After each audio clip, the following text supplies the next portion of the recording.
ایستاده است. این همی تاجیکای افغانستان، بعضی پنشیری ها، بعضی بدخشانی ها، بعضی تخاری ها، بعضی ازبکای افغانستان همی فریب نو خوردن.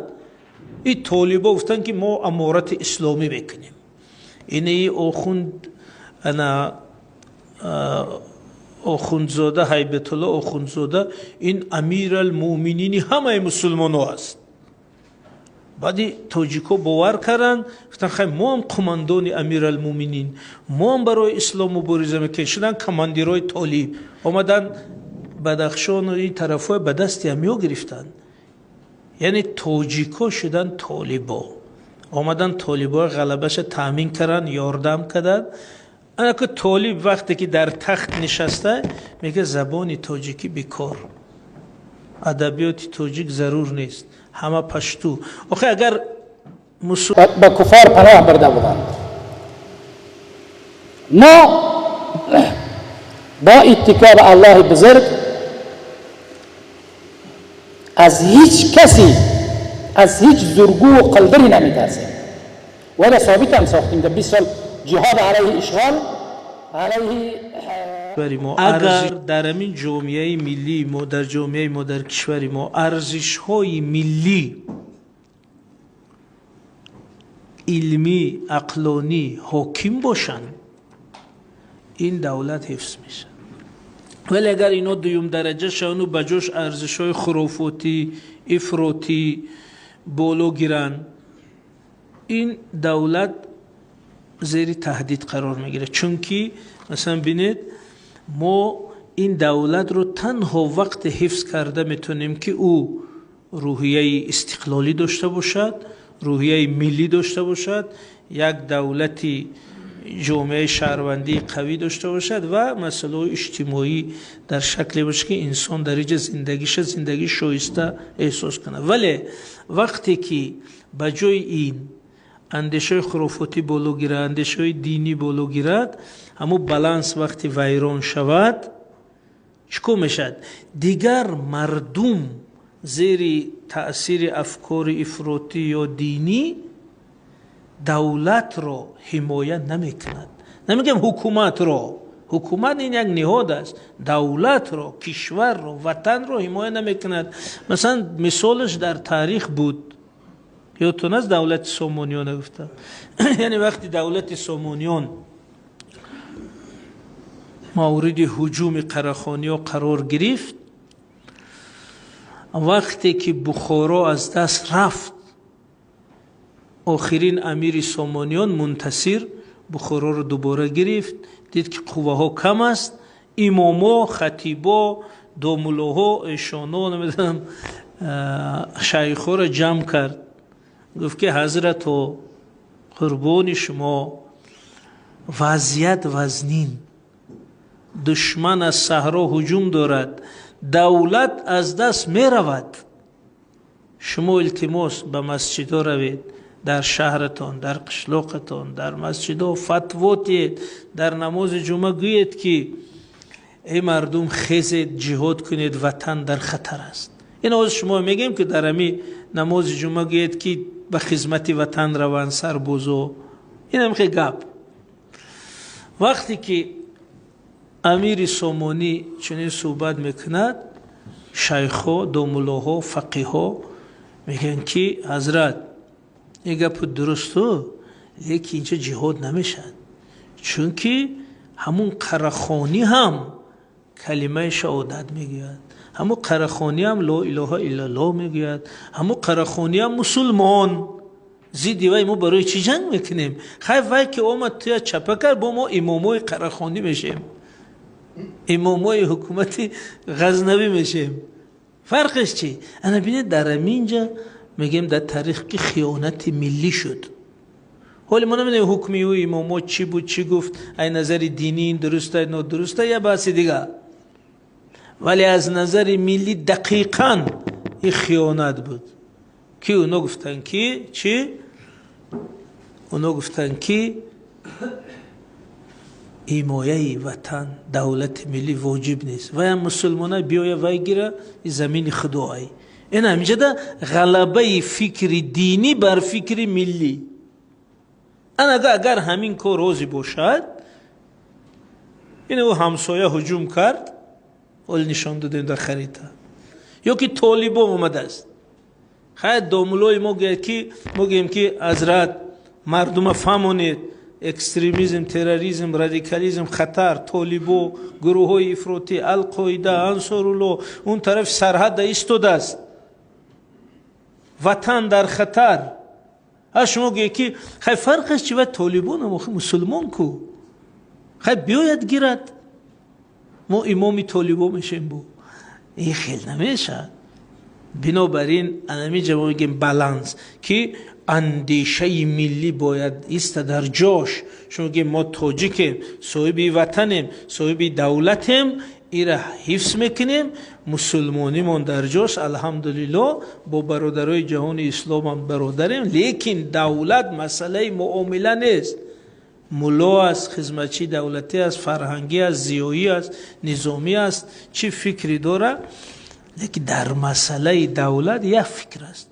این معامله نمیشه، این آخرین شانس، این آخرین امکانات. چون که امین یک جمله دیگه یک نازکیش گم، این حاضره که اگر پیامبر زنده خسته می آمدن و خود قرآن عملی می شد و بخواه یک مسلمان میگه خیلی حقیقت. لیکن حوض این گروه های افراطی زیر نام اسلام هر یکتش سیاست خودش، ملت خودش، دولت خودش کرده استوده است. این همی تاجیکای افغانستان، بعضی پنشیری ها، بعضی بدخشانی ها، بعضی تخاری ها، بعضی ازبکای افغانستان همی فریب نو خوردن. این طالبا گفتن که ما امارت اسلامی بکنیم. این آخوند آخوندزاده هیبت الله آخوندزاده، این امیر المومنین همه مسلمان ها است.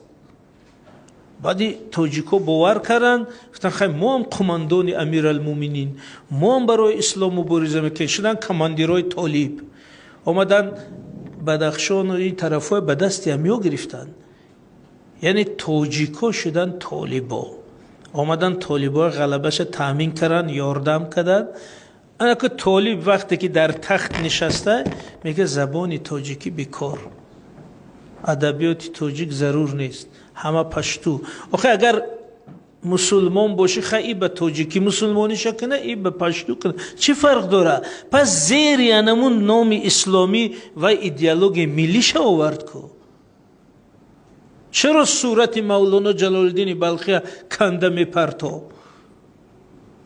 آخه وای از امو بلخ، وای یک بزرگی همی افغانستان، میگه نه ای تاجیک زبان ایرا بود.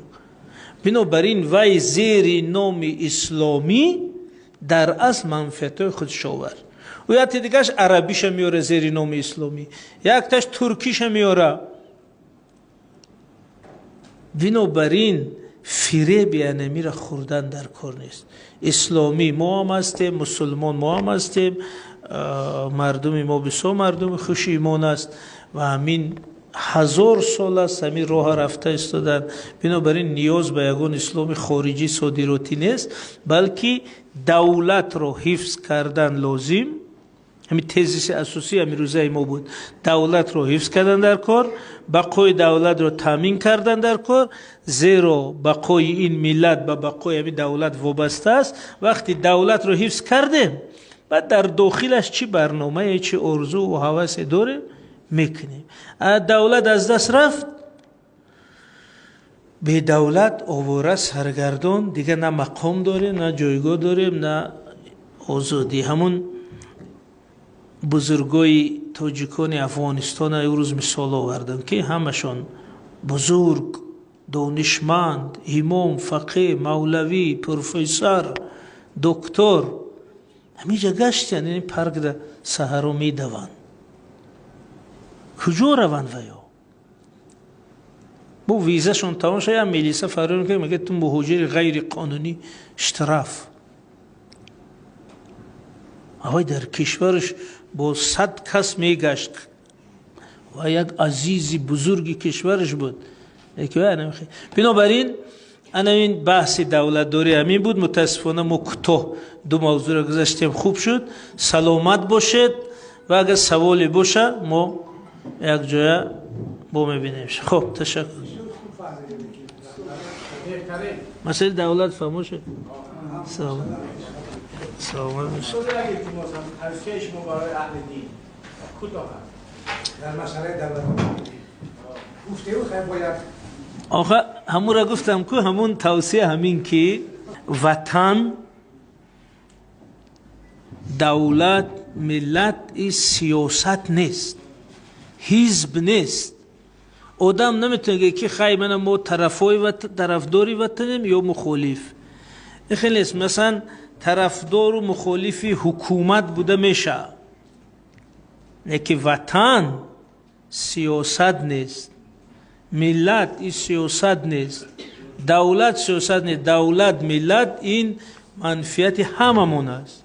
بنابراین روحانی ها هم در قطار دیگر نیروهای سیاسی دولت را همچه یک ارزش باید هم شناسند، هم اعتراف کنند، هم حفظ کنند، هم به مردم فهمونند که ما در زیر سایه همین دولت ایستادیم.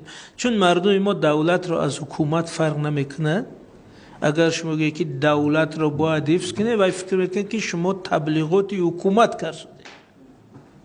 حکومت هم یک ساختاری مهم دولتی است، ولی دولت یعنی خود کشور، خود جمهوری، خود ساختار، خود مردم که حکومت ها اومده میروند دولت اون چی که میماند.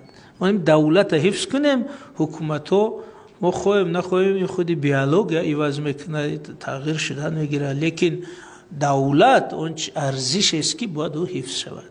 انا روحانیان در همین نشان تیان که همو فکر درباره اون که همین روحانیان مبادا دولت فروشن، همین باید از بین روه. چه از بین میره؟ با موقعی وطن دوستانه همین علما که نشان میتونن که ما این گپ در تاریخ بوده از خیلی یک بار. با مثلا امامی چه نجم الدین کبرا وقتی مغول هجوم کرد خودش راهبری جهاد ضد مغول شده بود. امام خوارزمشاهیان خیلی نمونه مثبت هم هست که میگه من این نمونه ما بگه. او امامای سامانی که گفتن بیا یک قراخانه بگیره اون نمونه ما نیست. نمونه ما من از شیخ نجم الدین کبرا وقتی مغول هجوم کرد مردم فتوا داد، خیزاند، خودش راهبر، خودش در جبهه ضد مغول مبارزه کرد. خیلیش هم است. تشکر.